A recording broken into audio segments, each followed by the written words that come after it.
अब election commission ऐसा है कि सामने लोग टीवी पर देख रहे हैं कि पुलिस वोट नहीं दे रही है, पुलिस लोगों को मार रही है, रिप्रेजेंटेशन दे रहे हैं, लेकिन आंखें बंद किए हुए बैठे हुए।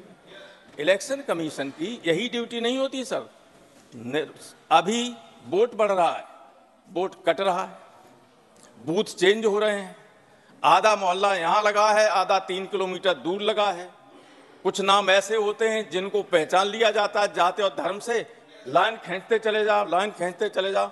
50,000 वोट काट दिया, सुनने वाला नहीं, क्योंकि नाम से मुसलमान वोट पहचान लिया जाता है, जिसको चाहे उसको काट दो, कोई रिप्रेजेंटेशन नहीं। सबने पढ़ा होगा कि सुप्रीम कोर्ट ने क्या कहा था। धन्यवाद श्रीमान।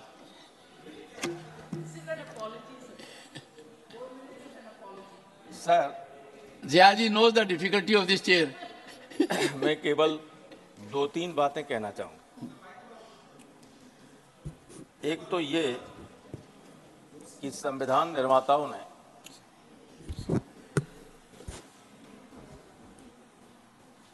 संविधान के माध्यम से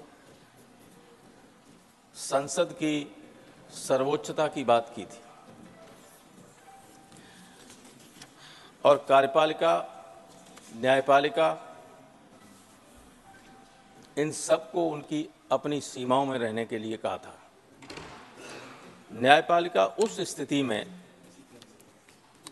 जब कोई चैलेंज करे संसद से बनाए हुए कानून को, तो जुडिशियल रिव्यू के अधिकार का प्रयोग करके उस पर अपना फैसला दे सकती है।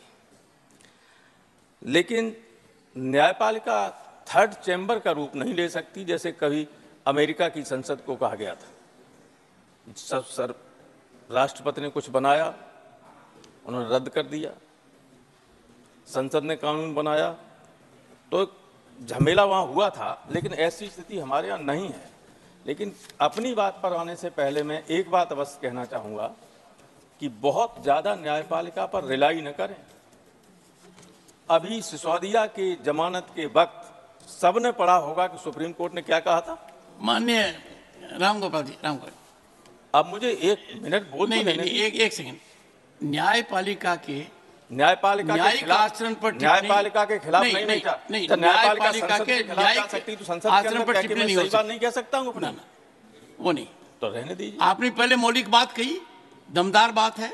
हम सब न्यायपालिका की भी इज्जत करते हैं, कार्यपालिका की भी करते हैं और उम्मीद करते हैं कि न्यायपालिका, कार्यपालिका और विधायिका सशक्त रूप से अपने क्षेत्र में काम करेंगे।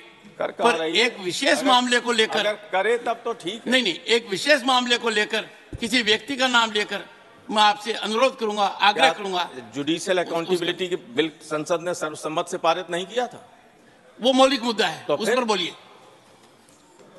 न्यायपालिका ने जनता की इच्छा का, संसद का की परवाह की, जब उनके ऊपर आया तो परवाह नहीं की, औरों के ऊपर चाहे हस्तक्षेप करने लगे। लेकिन मैं कहना यह चाहता हूं कि ये सब व्यक्ति के व्यक्तित्व पर निर्भर करता है।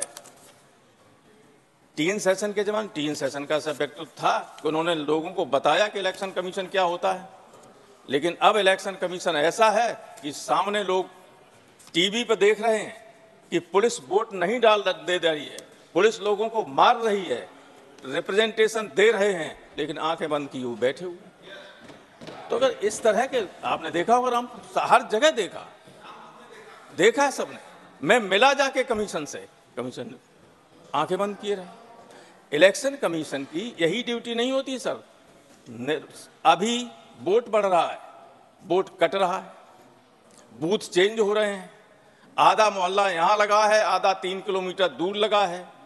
कुछ नाम ऐसे होते हैं जिनको पहचान लिया जाता है जाति और धर्म से, लाइन खींचते चले जाओ, लाइन खींचते चले जाओ। 50,000 वोट काट दिया, सुनने वाला नहीं कोई मुरादाबाद में, क्योंकि नाम से मुसलमान वोट पहचान लिया जाता है, जिसको चाहे उसको काट दो, कोई रिप्रेजेंटेशन नहीं।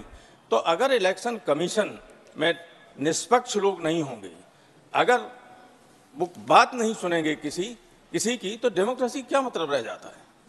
डेमोक्रेसी का अर्थ ही यह है कि लोग अपनी इच्छा से, ईमानदारी से, फ्री और फेयर इलेक्शन के माध्यम से अपने प्रतिनिधियों को चुन सकें, अपने ऊपर शासन करने के लिए सरकार को चुन सकें।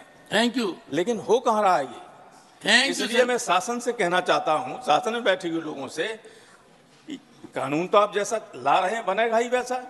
थैंक यू आपकी प्रोफेसर। नियत पे भी लोगों को संदेह है, लेकिन ऐसे लोगों को नॉमिनेट करना इलेक्शन कमीशन में जिनके अपनी अंतरात्मा नाम की कोई चीज हो, जो अन्याय न होने दें, जो डॉक्टर सिर्फ आपके इशारे के पर चलें। लक्ष्मण